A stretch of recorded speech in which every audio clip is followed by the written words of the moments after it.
नमस्कार, मी साहिल जोशी. मुंबई तक वरती आपलं स्वागत आहे. मुंबई तक वरती आपण 3 तारखेपासून सतत ज्या 4 राज्यांमध्ये भारतीय जनता पार्टी वर्सेस काँग्रेस असा संघर्ष होता. तेलंगणाचं राज्य तर काँग्रेसने जिंकलं, तिकडे बीआरएसचा पराभव केला. पण 3 राज्यांमध्ये भारतीय जनता पार्टीला जे अभूतपूर्व यश मिळालं त्यामागची कारणं आपण समजून घेतोय आणि त्याचा महाराष्ट्रावरती काय परिणाम होऊ शकतो हेही समजून घेण्याचा आपला प्रयत्न असणार आहे.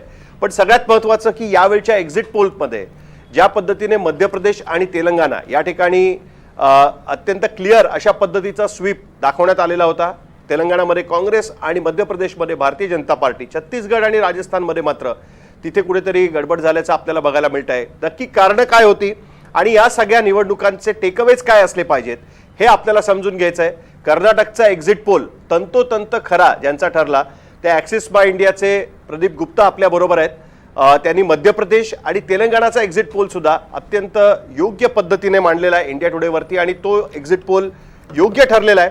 स्वतः कमलनाथ यांना भरोसा नव्हता की मध्य प्रदेशमध्ये एवढ्या मॅसिव्ह मॅन्डेटने भारतीय जनता पार्टी निवडून येईल, पण ती गोष्ट खरी ठरलेली आहे. छत्तीसगड आणि राजस्थानमध्ये भाजप किंवा काँग्रेस यापैकी कोणीही जिंकू शकतं अशी परिस्थिती त्यांनी दाखवलेली होती. पण तरीसुद्धा भारतीय जनता पार्टी त्या ठिकाणी वन साइडेड जिंकलेली आपल्याला बघायला मिळते. ही सगळी कारणं आपण समझून घेऊया. प्रदीप गुप्ता आपल्या बरोबर आहेत.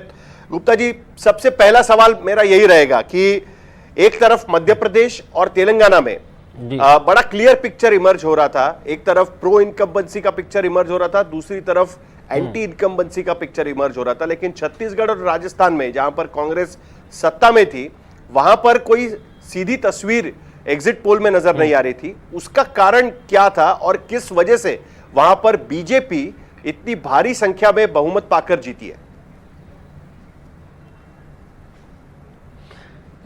सही कहा साहिल आपने. तेलंगाना और मध्य प्रदेश में उसमें एक और प्रदेश को जोड़ देता हूं, मिजोरम. मिजोरम के अंदर भी आज जिसकी काउंटिंग हो रही है वहां पर भी अपना एक्सिस माई इंडिया का इंडिया टुडे ग्रुप का जो आकलन था एग्जिट पोल में वो बिल्कुल स्पॉट ऑन. जैसा बोला था जेडपीएम जो एक नई पार्टी आई है उभर के, उसकी जीत हुई है और बड़े अंतर से जीत हुई है, 40 में से 27 सीटों के साथ. अब आते हैं राजस्थान के और छत्तीसगढ़ की तरफ. पहले अपन राजस्थान की बात कर लेते हैं. राजस्थान एक ऐसा प्रदेश है जो हर 5 साल में सरकारें बदलता है, वो एक बात है. दूसरी बात यह है कि जो 2 प्रमुख पार्टियां होती है प्रदेश की, भाजपा और कांग्रेस, उन दोनों को हमेशा मिला के करीब 75 से 78% यानी 80% से वोट मिलते रहे. उसका मतलब क्या हुआ? उसका मतलब ये हुआ कि 20 से 22% वोट दीगर यानी निर्दलीय, छोटी पार्टी, सीपीएम, बीएसपी, सब आरएलपी, सब लोग वोट लेते रहे. लास्ट टाइम 27 सीटें आई थी दीगर पार्टी की, इस बार जो है 15 सीटें आई है. तो ये जो छोटी पार्टियां 15 तो जीते हैं, लेकिन इन्होंने कम से कम दूसरी मेन मुख्य पार्टियों को 50 सीटों के ऊपर नुकसान पहुंचाया. नुकसान पहुंचाया का मतलब यदि इन दीगर पार्टी के उम्मीदवार ने 5% से 10% वोट ले लिए तो वो किसी ना किसी को डेंट करते हैं. और इन जिनको 5 से 10% मिलने वाले हो वो किसी भी सर्वे में आ पाना बहुत टेढ़ी खीर है, क्योंकि अमूमन 30% के ऊपर, 35-40% के ऊपर पार्टी को मिलते हैं, दोनों पार्टी को. तो वो आसानी से आप देख सकते हैं. 10 लोगों से बात करेंगे तो 20 लोगों से बात करेंगे, यदि किसी को 5% मिला है तब जाके उसका एक आदमी मिलेगा. उसका मतलब ये होता है. तो इसके चलते इस बार भी दोनों के वोट शेयर में जो रिजल्ट आए हैं वो 2% का गैप है. तो उसका मतलब ये हुआ कि नैरोली फॉट इलेक्शन था, बहुत नजदीकी मामला था. और ये जो दीगर पार्टी है उन्होंने कांग्रेस को ज्यादा इस बार नुकसान पहुंचाया, जैसे कि पिछले बार उन्होंने बीजेपी को ज्यादा नुकसान पहुंचाया था. तो जो इनकम्बेंट गवर्नमेंट होती है, इसी के चलते हर 5 साल में राजस्थान में सरकार चेंज होती है और लोग जो है एंटी इनकम्बेंसी होती है. तो एंटी इनकम्बेंसी का जो वोट है वो कौन लेके जाता है, पहली पार्टी जो कि भाजपा थी और दूसरी छोटी पार्टी, उसके ऊपर बहुत कुछ निर्भर करता है. और इसके लिए हमने राजस्थान में भी बीजेपी को 100 सीटें दी थी. 100 सीट यानी पूरी बहुमत, पूर्ण बहुमत की सरकार भी बन सकती है. और कांग्रेस को 4-5 सीट ज्यादा दी थी संभावना में, जो कांग्रेस बहुत पीछे निकली. अब छत्तीसगढ़ की बात कर लेते हैं। छत्तीसगढ़ राज्य ऐसा है कि अच्छी खासी प्रो इनकम्बेंसी दिख रही थी, लेकिन लास्ट मिनट पे जो बीजेपी का प्रबंधन रहा, चुनाव प्रबंधन, जो उन्होंने 12,000 रुपए साल के महिलाओं को, विवाहित महिलाओं को अपना प्रॉमिस किया, वादा किया, उसने पूरा का पूरा गेम चेंज कर दिया। और छत्तीसगढ़ में भी हमने बीजेपी को 46 सीटें दी थी और कांग्रेस को करीब 4 सीटें ज़्यादा, 50 के आसपास का अनुमान लगाया था। तो यहाँ भी वही हुआ कि बीजेपी को हमारे अनुमान से 46 की जगह 54 सीटें मिल गई, यानी 8 सीटें ज़्यादा मिली। और यहाँ का जो सबसे बड़ा फर्क था, पिछले बार अजीत जोगी की पार्टी थी जेसीसी, जिसने बीएसपी के साथ गठबंधन किया था। इस बार दलित पार्टी यानी बीएसपी का गठबंधन जीजीपी यानी आदिवासी, छत्तीसगढ़ में बोले तो आदिवासी 34%, 34% है, 1/3 पॉपुलेशन से भी ज़्यादा। तो इस बार कांग्रेस का जो वोट था, जो कि दलित और आदिवासी बड़ी संख्या में माना जाता है छत्तीसगढ़ के अंदर, वो उसमें डेंट लगाया। और आप देखेंगे कि बीजेपी को कम से कम 15 सीटों के ऊपर अच्छी खासी जीत हासिल हुई और निर्णय ऐसा हुआ कि 54 बीजेपी और 35 जो है वो कांग्रेस को मिली। लेकिन आपने कहा कि जो वादे किए थे 12,000 महिलाओं को, 12,000 रुपए महिलाओं को डायरेक्ट ट्रांसफर के तौर पर मिलेंगे वगैरह, वादे करने में कांग्रेस कहाँ पीछे थी? कांग्रेस ने भी इस तरीके की आजकल वेलफेयर इकोनॉमिक्स के बारे में कोई भी सरकार आप देखिए, फ्री राशन हो या फिर कोई योजना हो, ये सारी चीजें एक कॉमन हो गई है कोई भी चुनाव में। लेकिन उसके बावजूद बीजेपी ने जो वादे किए उस पर लोगों ने ज्यादा भरोसा रखा कांग्रेस के मुकाबले। इन्हीं वादों के नाम पर तो कर्नाटक में कांग्रेस सरकार वहां पर बनती हुई हमको नजर आई थी।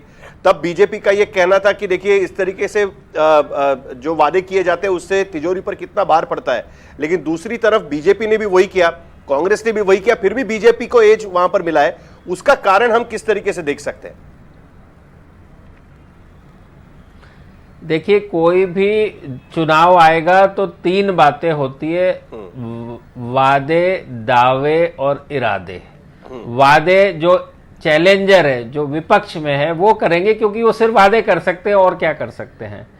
दावे वो करेंगे जो सरकार में होते हैं कि हमने देखो इतने इतने काम कर दिए और इतने इतने काम हम और करने वाले हैं। इस दोनों को ध्यान में रखते हुए जनता अपने इरादे दिखाती है, तय करती है कि किसके वादे या दावे में दम है। जहां तक दम का सवाल आता है तो वहां पे आता है विश्वसनीयता। विश्वसनीयता यानी भरोसा, यानी कि ट्रस्ट। जब भी कोई आपसे कोई चीज आके बोलता है, आप कोई भी उत्पाद खरीदने जाते हैं, अब मैं किसी का नाम नहीं लूंगा, जैसे कि कुछ कंपनियां इंडिया में ऐसी है टाटा के जैसे कि आप आंख बंद करके ले लेते हैं। क्यों? क्योंकि उन कंपनियों के प्रति, उन प्रोडक्ट्स के प्रति आपका ट्रस्ट, आपकी विश्वसनीयता बहुत अच्छी है, क्योंकि उन्होंने लगातार जो वादे किए हैं उसकी डिलीवरी की है। तो बोलने का मतलब ये होता है कि एक अंग्रेजी में कहावत है कि if you have to get some work done on Wednesday from someone, you can not approach on Tuesday. बोलने का मतलब क्या हुआ कि किसी से आपको काम है, चुनाव आ रहे हैं, तो अब धुआंधार वादे कर दीजिए, गिफ्ट दे दीजिए, जिसको आप फ्रीबी कहते हैं, मैं नहीं कहता फ्रीबी, तो वो दे दीजिए और वो आपको विश्वास हासिल करने में आप सफल हो जाओगे। तो ये प्रक्रिया पूरे 5 साल मिलते हैं। आपने 5 साल काम क्या किया? जनता बड़े अच्छे से देखती है कि आप आखिरी में आ गए क्या गिफ्ट और बड़े बड़े तोहफे लेके। तो कहने का मतलब 3 चीज होती है, नीति, नियत। तय करते हैं नियति को। नीति यानी पॉलिसी, नीति यानी कि आप चाहते क्या हैं, आप किसी का वाकई में जीवन परिवर्तन करना चाहते हैं या सिर्फ उसको अच्छे अच्छे वादे करके, गोलमोल करके उसका वोट हासिल करना चाहते हैं। वो आपकी नियत क्या है। तो नीति, नियत तय करते हैं नियति क्या होगी, यानी कि भविष्य क्या होगा। इसलिए जिसके वादों में और इरादों में दम होता है, यानी विश्वसनीयता होती है, उसके ऊपर लोग जाते हैं। आप मध्य प्रदेश का देख लीजिए कि पिछले 20 साल से भाजपा की सरकार है, 15 में छोड़ के, फिर भी उसके ऊपर लोग विश्वास कर रहे हैं। क्यों? क्योंकि लाडली बहना योजना आज की नहीं है। वहां पर आप असल में स्टडी करेंगे तो पाएंगे 2005 के बाद से लेके अभी तक 21 ऐसी स्कीम आई है जो कि महिलाओं के सेंट्रिक है, वुमेन सेंट्रिक स्कीम 21 और 3-4 तो फ्लैगशिप स्कीम है। तो वहां पे लोग लगातार देखिए उनके ऊपर विश्वास जताते जा रहे हैं, लेकिन उसके बावजूद और 2018 में हारे हैं। कांग्रेस हमेशा वहां हारते जा रही है। उसके बावजूद 2018 में हारे हैं। 2018 में भी देखेंगे आप, हकीकत में उस 2018 में अच्छे से देखिए आप, उसमें पहली बात किसी पार्टी को मैंडेट नहीं मिला। 109 सीटें बीजेपी को, 114 सीटें कांग्रेस को आई थी, 116 चाहिए है, और वोट शेयर में भी 41%, 2 लाख मत बीजेपी को ज्यादा मिले थे। कहने का मतलब विश्वसनीयता का लेवल इतना था, 3 बार की एंटी इनकम्बेंसी के होने के बाद भी आप वहां पर बहुमत हासिल नहीं कर पाए। ये विश्वसनीयता ही है जो बताती है। लेकिन मध्य प्रदेश और के बारे उसके उलट अब देखिए आप साउथ इंडिया में, तेलंगाना में, हाँ जी बोलिए। जी बोलिए आप बोलिए। तेलंगाना में हाँ, तो तेलंगाना में उसके उलट खूब योजनाएं दी केसीआर की सरकार ने, बीआरएस की सरकार ने तेलंगाना प्रदेश के अंदर खूब जबरदस्त। लेकिन वहां पर इतिहास है, 5 राज्यों को ले ले साउथ के, तो आज तक किसी ने तीसरी बार सरकार नहीं बनाई।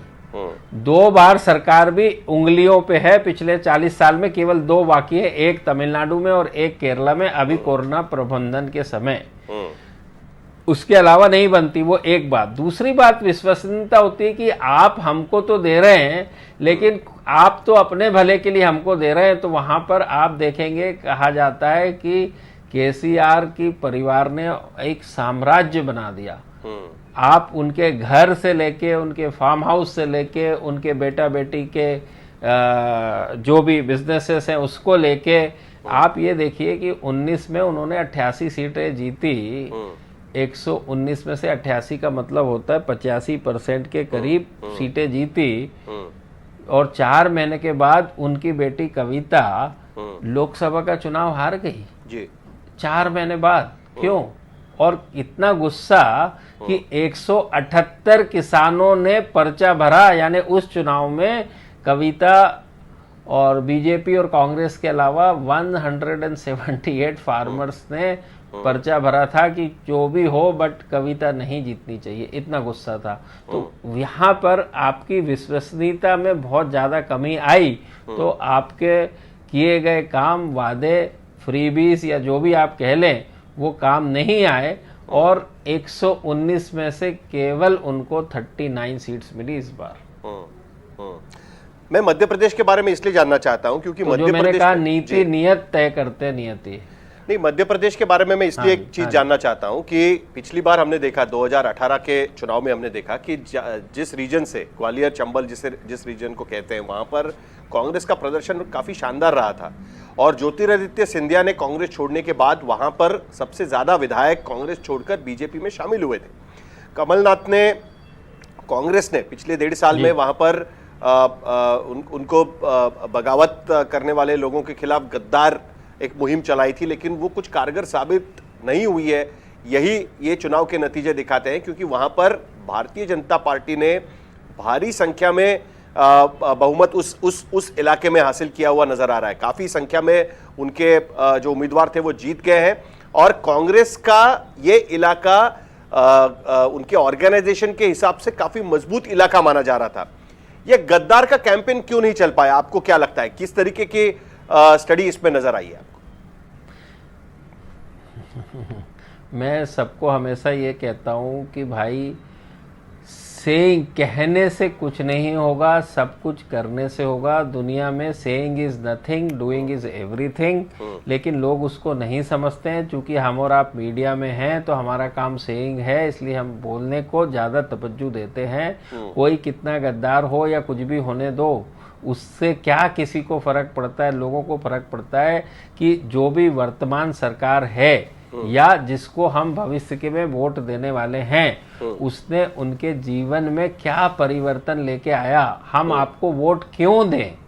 तो इस क्यों के जवाब में कभी भी जो है इस तरह की किसने किसको क्या बोल दिया, किसने इसने उसको वो कहा, उसने उसको ये कहा। ये तो मेरे हिसाब से वो घर की जो औरतें होती हैं इंडिया के अंदर, ये उनके विषय होते हैं कि किसने किसको क्या कह दिया। उससे कुछ फर्क पड़ता है क्या किसी ने? हाँ, यदि जनता के साथ किसी नेता ने गद्दारी की है तो वो अपना निपटेंगे। अब किसी ने किसी पार्टी के साथ पार्टी बदली और आप उसको गद्दार का नाम दे दें, तो ऐसा तो नहीं है पूरी दुनिया में या हिंदुस्तान में ये पहली बार हुआ है किसी ने किसी पार्टी को बदली है तो आप उसको गद्दार कह रहे हैं और लोगों से उम्मीद कर रहे हैं कि उसको वो सजा दें। अरे भाई, गुनाह और आपका आपसी मामला है और लोगों को आप बोलो कि तुम उसको सजा दो और अपने जीवन के जो परिवर्तन या अच्छाई आने वाली है उसको सेक्रीफाइस कर लो। मुझे तो ऐसा नहीं लगता, आज तक मुझे तो ऐसा कोई नहीं मिला जो ऐसा कर देगा। क्योंकि महाराष्ट्र में भी आपने अगर देखा होगा तो ये गद्दार का कैंपेन काफी चलाया जा रहा है। इसका कोई असर होगा आखिर में, या फिर अगर वो सही साबित, जैसे कर्नाटक में उसका असर हुआ था, कर्नाटक में वो लोग चुनाव हार गए थे लेकिन मध्य प्रदेश में वो असर नहीं दिखाई दिया। ये नॉर्थ साउथ डिवाइड का मामला है या कौन हारे कर्नाटक में? कर्नाटक में जो बीजेपी के साथ चले गए थे उसका फायदा बीजेपी को चुनाव में नहीं हो पाया। हाँ, नहीं, वह मैंने बताया ना, जैसे बीजेपी के साथ जो गए थे, कर्नाटक की यदि बात करें तो कर्नाटक ने 5 साल में 3 चीफ मिनिस्टर देखे। उसमें से एक चीफ मिनिस्टर कुमार स्वामी जेडीएस और कांग्रेस गठबंधन के भी थे 21 महीनों के लिए। उसके बाद येदुरप्पा जी थे, उसके बाद बसवराज बोम्बई थे, उसके साथ करीब 1.5 से 2 साल कोरोना का इम्पैक्ट था और वो सदन राज्य जहाँ पे कि हर 5 साल में सरकार बदलने की परिपाटी है, तो उसका उससे कोई लेना ही देना नहीं है। मध्य प्रदेश की भी बात आपके दर्शकों के लिए मैं एक बहुत अच्छी बात बताऊं। आपने 18 का चुनाव कहा था, आप ये देखिए कि किस तरह से था। चंबल जिसमें कि 34 सीटें आती है, जिसमें 26 सीटें कांग्रेस ने जीती और 7 सीटें बीजेपी ने और 1 बसपा ने जीती थी। कहने का मतलब कांग्रेस ने 80% कांग्रेस ने सीटें जीती 34 में से। और चंबल भी यूपी बॉर्डरिंग रीजन है मध्य प्रदेश का, और बघेलखंड वो भी यूपी बॉर्डरिंग रीजन है। और 18 के चुनाव में बघेलखंड में आपको बता दूं मैं कि 30 सीटों में से 24 सीटें, अगेन 80% सीटें भाजपा ने जीती थी।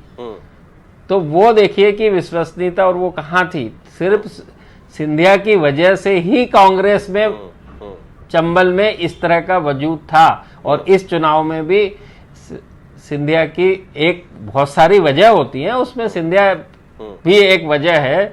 इस बार भाजपा ने वहां पर 34 में से 18 सीटें जीती हैं और कांग्रेस ने 16 सीटें जीती हैं। 2 मुख्य मुद्दे इस चुनाव में खासकर निकल कर आ रहे हैं। उसमें से एक मुद्दा जिसको लेकर पिछले 2 दिन से, कल से और आज, कल और आज हम देख रहे हैं कि काफी उसको लेकर चर्चा हो रही है। वो तीनों चुनाव में, तीनों विधानसभाओं में, छत्तीसगढ़, राजस्थान और मध्य प्रदेश में पहली बार बीजेपी ने किसी को भी मुख्यमंत्री पद के ऊपर चेहरे के तौर पर प्रोजेक्ट नहीं किया था। एक बहुत बड़ा शिफ्ट हम लोग कह सकते हैं बीजेपी के इसमें। हरियाणा में भी जब 14 में चुनाव हुए थे तब नहीं किया था उन्होंने, लेकिन उसके बाद जो जहां पर मुख्यमंत्री उसको प्रोजेक्ट किया जाता था।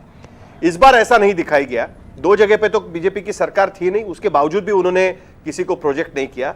उसके बावजूद बीजेपी वहां पर जीत पाई है। तो क्या हम ये मानकर चले कि हिंदी बेल्ट में प्रधानमंत्री मोदी का नाम ही काफी है, या जिस तरीके से कर्नाटक में हमने देखा या बाकी कुछ राज्यों में हमने देखा कि राज्य का नेतृत्व कौन करेगा उसके आधार पर भी लोग वोट डालते हैं, क्या वो आधार ज्यादा सटीक साबित हुआ? क्या आप मानते हैं उसको लेकर?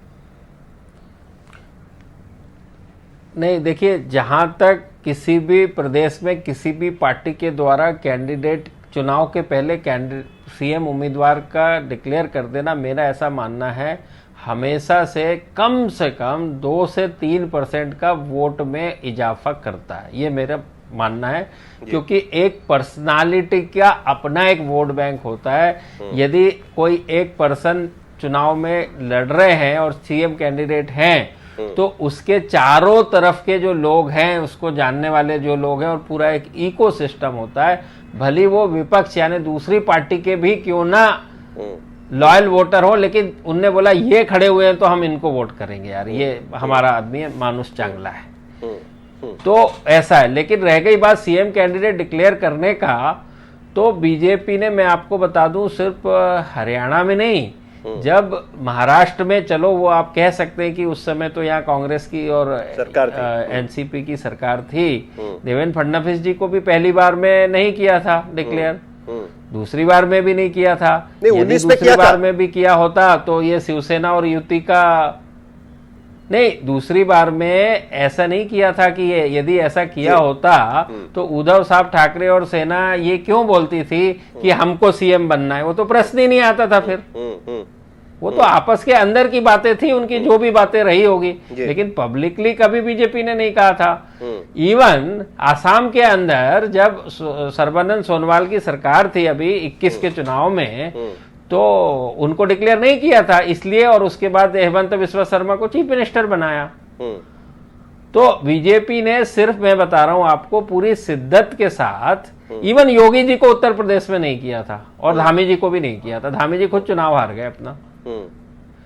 2 बार बीजेपी ने कैंडिडेट डिक्लेयर किया, और आपको मैं बताऊं दोनों बार बीजेपी की, एक वाकया था जब 2015 के चुनाव में किरण बेदी को दिल्ली प्रदेश में डिक्लेयर किया उन्होंने, और वो बीजेपी और किरण बेदी दोनों हार गए। ठीक, दिल्ली में किरण बेदी और वो दोनों हार गए। और मैं बताता हूँ, एक और आपको बताता हूँ, उसके पहले किया था 2017 में हिमाचल प्रदेश के चुनाव में धूमल जी को किया था। जी। और धूमल जी खुद चुनाव हार गए, वहां बीजेपी चुनाव जीत गई, उसके बाद ठाकुर साहब को सीएम बनाया। तो ऐसा मैंने बताया ना कि चुनाव में क्रेडिबिलिटी, विश्वसनीयता, जैसे आप कोई प्रोडक्ट को खरीदने जाते हैं तो उसकी विश्वसनीयता के आधार पर ही आप उसका चयन करते हैं और उसको लेते हैं। ऐसा ही सेम राजनीति में भी होता है। शरद पवार जी देखिए कितनी विश्वसनीयता है, उसके आधार पर ही हम जो भी बात करते हैं ना। उसके अलावा क्या है एनसीपी में, आप मुझे बता दीजिए। तो विश्वसनीयता ही पूरा खेल है, पूरी दुनिया उसी से चलती है। और एक चीज दिखाई दे रही है कि जो ओबीसी वोट बैंक है वो बीजेपी को समर्थन देती हुई नजर आई। एग्जिट पोल में भी वो नजर आया कि पूरी तरीके से बीजेपी के साथ में खड़ी है। क्या बीजेपी का 2024 का पिच जो होगा महाराष्ट्र जैसे राज्य में, वो ओबीसी मतदारों का होगा? पहले ही महाराष्ट्र में भी हम लोग देख रहे हैं कि बीजेपी ने रैलीज करके कहना शुरू कर दिया है कि जो ओबीसी की बात करेगा वही देश पे राज करेगा। दिल्ली में अभी जो भाषण हुआ उसमें जेपी नड्डा एक बार वही बात कहते हुए नजर आए। प्रधानमंत्री मोदी ने तेलंगाना में कह दिया कि अगर सरकार बनेगी तो बैकवर्ड क्लास से हम यहां पर मुख्यमंत्री बनाएंगे। तो क्या 24 के पहले यही पिच बीजेपी की तरफ से रखा जाएगा, ऐसा आपको लगता है? ये पिच साहिल सभी पार्टियों बिल्कुल रखा जाएगा। सभी पार्टियों, देखिए नेता कौन है, जनता का प्रतिनिधि है ना। तो ओबीसी वर्ग ऐसा है, कोई वो एक ऐसी जाति नहीं है, अदर बैकवर्ड क्लास है, ठीक है। उसमें बहुत सारी जातियों का समूह है, और वो अलग अलग राज्यों में और पूरे प्रदेश की भी, देश की भी बात कर ले तो 40% के आसपास वो प्रतिनिधित्व है। इतना बड़ा प्रतिनिधित्व किसी का ही नहीं है। जिसको ये लोग कहते हैं उत्तर प्रदेश में भी कि 20% मुसलमान है, उत्तर प्रदेश बड़ा राज्य इसलिए बात कर रहा हूँ, लेकिन 40% तो कहाँ और 20% कहाँ। तो जो प्रतिनिधित्व होगा उसी के आधार पर तो तय होगा ना। जो सबसे ज्यादा वर्ग को प्रतिनिधित्व दे सके, कर सके, उसी का चयन किया जाता है उम्मीदवार के तौर पे भी। और उसी कोर ग्रुप का, जैसे महिला 50% है। अब आपने सुना सब जगह महिला महिला महिला महिला, दूसरा कुछ बात नहीं सुनते आप। क्यों? क्योंकि उसका 50% रिप्रेजेंटेशन है, बड़ा ग्रुप है, बड़ा कोर ग्रुप है, तो उसकी चर्चा सब करेंगे और करेंगे। अब आप ये बताइए मुझे, नॉर्थ ईस्ट स्टेट हो, मिजोरम हो, जो भी हो, अपना मेघालय हो, वहां पे 80-90% एसटी पॉपुलेशन है, तो उन्हीं का तो बनेगा, वहां थोड़ी ना कोई हिंदू बन जाएगा। तो ये तो सीधा दुनिया का नियम है। अमेरिका में भी ऐसे ही होता है, वहां पर जाति की जगह रेस की बात करते हैं। डेमोक्रेट्स की अपनी एक परिपाटी है और अलाइनमेंट है। और फिर जातिगत जनगणना की मांग कांग्रेस ने रखने के बावजूद भी ओबीसी बीजेपी के साथ खड़े हुए थे, क्यों नजर आ रहे हैं? मैं वही तो कह रहा हूं आपको कि मांग करने से क्या होगा, उससे जो फायदे होने वाले हैं, जनता के जीवन को प्रभावित जो करने वाले हैं, उससे होता है। तो बीजेपी ने ये बताया कि भाई हम तो ऑलरेडी हम आप सबकी टेक केयर कर रहे हैं, ये जनगणना कर लेंगे तो कर लेंगे भाई, उसमें दिक्कत क्या है।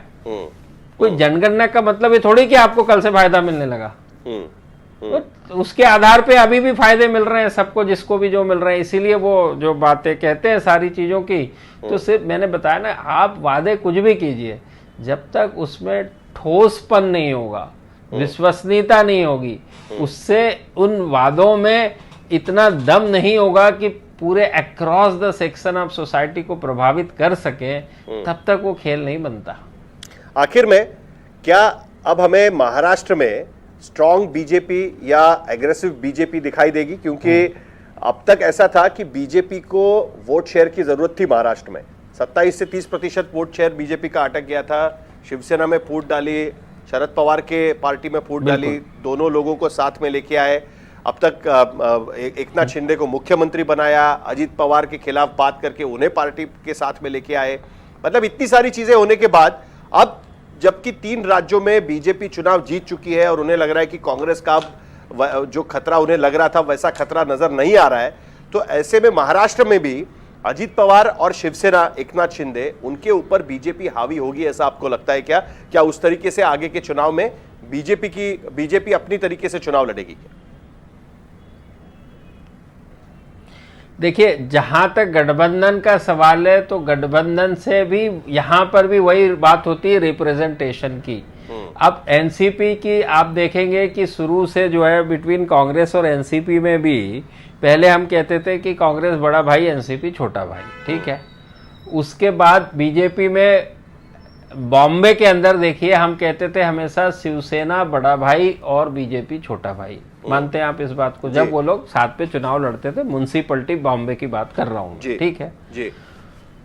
और 95 के चुनाव में मुख्यमंत्री उस समय जब बाल साहब ठाकरे थे, तो मुख्यमंत्री भी जो है शिवसेना के ही बने, करेक्ट है जी। क्यों? क्योंकि रिप्रेजेंटेशन क्या होता है कि आपके आउटलेट्स कितने, जैसे एक बैंक होता है ना, तो उसकी ब्रांचेस कितनी है, ठीक है ना, उसके हिसाब से ही उस बैंक का बिजनेस होने वाला है। जितनी अमुक ब्रांचेस होंगी, जितनी जगह फैली होगी, तो उसी लिहाज से आज की डेट में पिछले 10 सालों में आप ये मानेंगे परिस्थितियां बदली है। और बीजेपी ने अपना जो रोड मैप है, अपनी जो विस्तार किया है, वो काफी महाराष्ट्र में कर चुके हैं।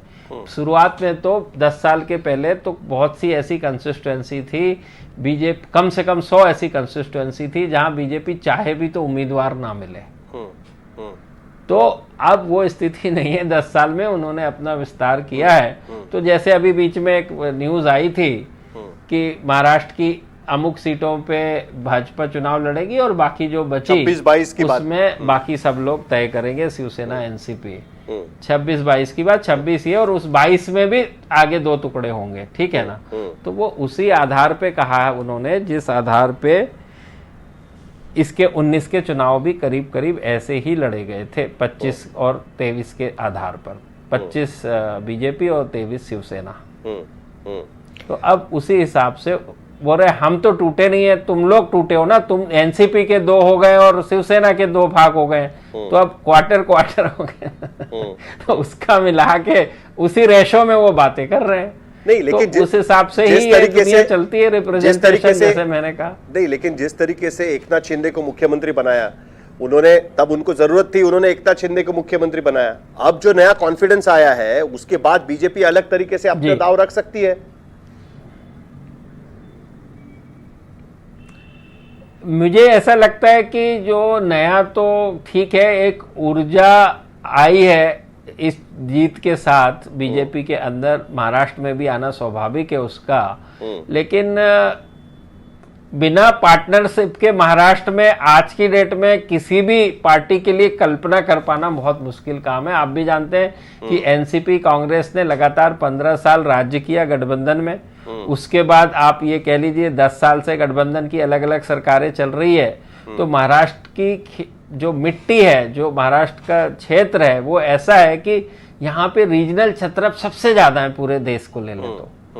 उसके बाद भी महाराष्ट्र में भी आप ये देखिए कि दोनों की युति होने के बावजूद कम से कम 20 से 25 वही दीगर उम्मीदवार जीत के आते हैं। क्यों आते हैं? लगातार वही आते हैं, चाहे आप वसई विरार को ले लीजिए, चाहे कहीं का भी ले लीजिए, चाहे शेट्टी को ले लीजिए, कोल्हापुर का ले लीजिए, आप उठाते जाएंगे और आते जाएंगे। तो 20 से 25 हैं, तो 25 भी तो भी जो पार्टनरशिप करते हैं ना, उसके बिना आपकी कल्पना ही नहीं है, संभव ही नहीं है। महाराष्ट्र की जमीन ऐसी है और यहाँ पर पूरे देश के मुकाबले लॉयल्टी फैक्टर यहाँ के लोगों में, मराठा मानुस में सबसे ज्यादा होता है, जो एक बहुत अच्छी बात है।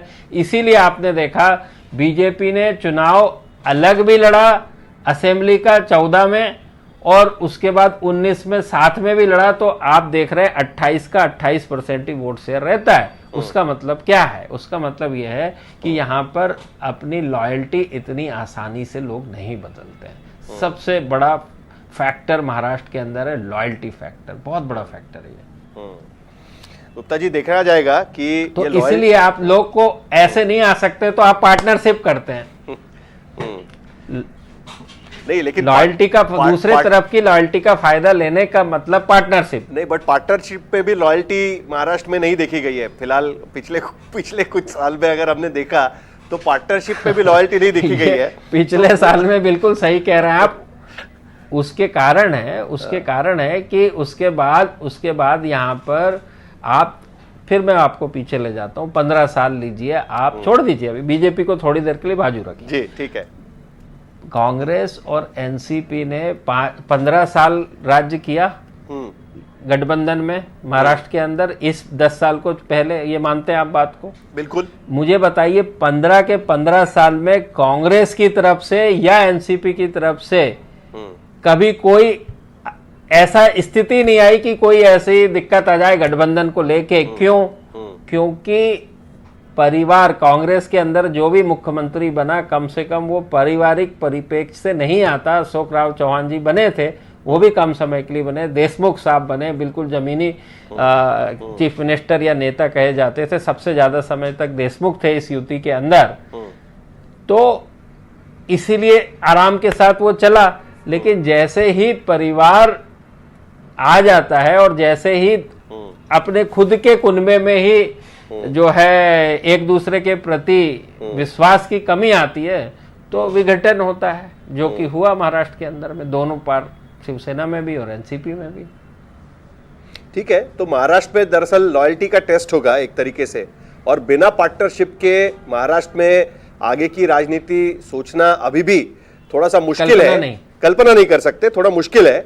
तो इसीलिए लोकसभा और विधानसभा के चुनाव में कल्पना ही नहीं कर सकते। मैं बोल रहा हूं कल्पना ही नहीं कर सकते। और ये बात ध्यान में रखना बहुत जरूरी है। अब ये पार्टनरशिप बीजेपी किस तरीके से निभाती है, या महाविकास आघाड़ी में जो वादे किए गए एक दूसरे को, वो शिवसेना, कांग्रेस और शरद पवार एक दूसरे के साथ वो वादे कैसे निभाते हैं, वो पार्टनरशिप किस तरीके से रहती है, उस पर आगे की बातें निर्भर होगी। लेकिन फिर भी ये 4 राज्यों के खास करके जो चुनाव हुए, उसमें से 3 राज्य महाराष्ट्र के नेबरिंग स्टेट्स है, महाराष्ट्र के बगल वाले स्टेट्स है, और इसकी वजह से उसका स्पिलओवर इफेक्ट एक तरीके से महाराष्ट्र में कैसे होगा, उस पर भी हमको ध्यान रखना होगा। गुप्ता जी, आपने हमसे बात की और आपका ये विवेचन हमारे सामने रखा, इसके लिए आपका बहुत बहुत शुक्रिया। तुम्ही अशाच पद्धतीचं हे अनालिसिस तुम्हाला ऐकायचं असेल, समजून घ्यायचं असेल, धन्यवाद सर, धन्यवाद। समजून घ्यायचं असेल तर मुंबई तकचं यूट्यूब चॅनल सबस्क्राईब करा, बेल आयकॉनवर क्लिक केलं तर तुम्हाला आमची अपडेट्स मिळू शकतात। आणि mumbaitak.in आमची वेबसाईट आहे, त्या वेबसाईटवर जाऊन तुम्ही या संदर्भातल्या बातम्या वाचू शकता। बघत राहा मुंबई तक।